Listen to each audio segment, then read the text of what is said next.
আরে ঠিক আছে, তুই নর্মাল বল তোর ক্লাসটা করে কেমন লেগেছে? ভালো লেগেছে। বাড়িতে প্র্যাকটিস করিস? কতটা? কতজনের হাতে করেছিস? জোরে বল, কার কার হাতে করেছিস, মানে কতটা করেছিস? করেছিস? আমাকে তো একটা ছবি পাঠাসনি। না কেন? বাঘ না ভাল্লুক? আমি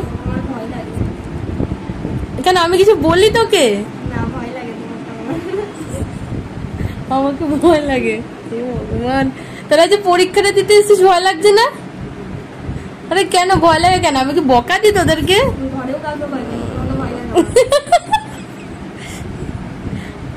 তুই এমনি পুরোপুরি শিখতে পেরেছিস তো? ক্লাসটা করে তোর ভালো লেগেছে তো? এবার সবার করতে পারবি তো? ঠিক আছে, আচ্ছা ওর পাশাপাশি আয়, পাশাপাশি আয়।